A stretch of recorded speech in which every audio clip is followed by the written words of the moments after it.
Acho que o momento da Fundação Vasolini reflete um pouco o momento que nós estamos vivenciando no país. Ou seja, eu acho que a gente teve, quando eu estava na graduação em 95, 96, a gente tinha uma expectativa de que o Brasil seria um país bastante competitivo num cenário globalizado. A gente tinha indústrias muito fortes naquele momento, a gente tinha algumas joias da coroa que estavam funcionando muito bem. E eu acho que a Fundação desempenhava um papel muito relevante em relação a essas empresas e dentro desse contexto em que a gente precisava então aprimorar a produtividade, a gente precisava de mais qualidade, a gente precisava de uma visão global e de uma competitividade em nível internacional. E eu acho que a Fundação nesse momento ela está, de uma maneira geral, assim como o Brasil, precisando a ideia toda de estimular e de fomentar mais a questão toda da inovação.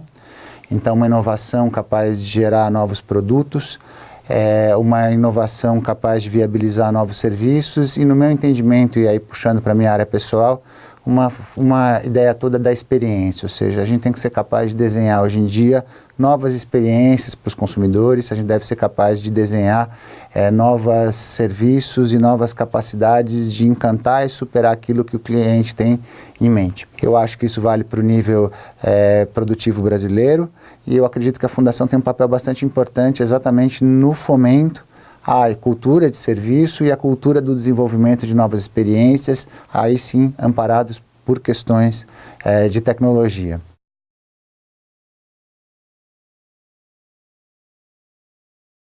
Se em 95 a gente tinha algumas organizações muito fortes, hoje em dia a gente tem uma cultura empreendedora muito forte dentro da cidade de São Paulo. São Paulo recentemente saiu ranqueada como 12ª cidade mais interessante no mundo para empreender.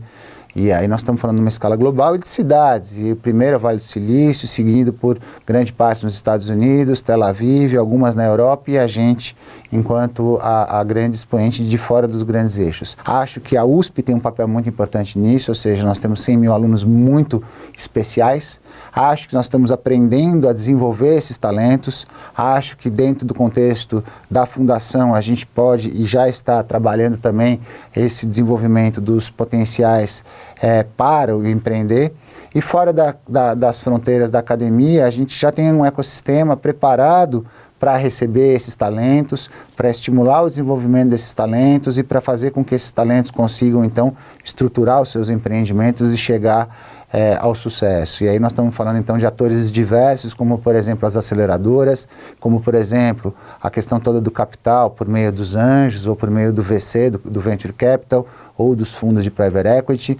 Nós estamos falando de um mercado muito interessado nas inovações que estão sendo criadas e nós estamos falando de uma série de empresas que têm interesse em absorver essas startups e esses empreendedores. O Brasil tem um problema hoje em dia em relação ao mercado de capitais, não é fácil de você fazer um IPO, porém, a gente tem uma estratégia de saída ligada às empresas que está muito interessante. Então, as grandes empresas, e aí nós estamos falando de Bradesco, de Einstein, de Itaú, de Porto Seguro, e uma série de outras organizações, têm interesse, têm a capacidade de absorver esses empreendedores e essas startups. Você errar ou você acertar, na verdade, tanto faz. Faz parte do mesmo processo. Há 20 anos atrás, o empreendedor era um cara iluminado, que estava andando pela rua e de repente o céu se abriu e fez-se a luz e ele descobriu qual era o caminho.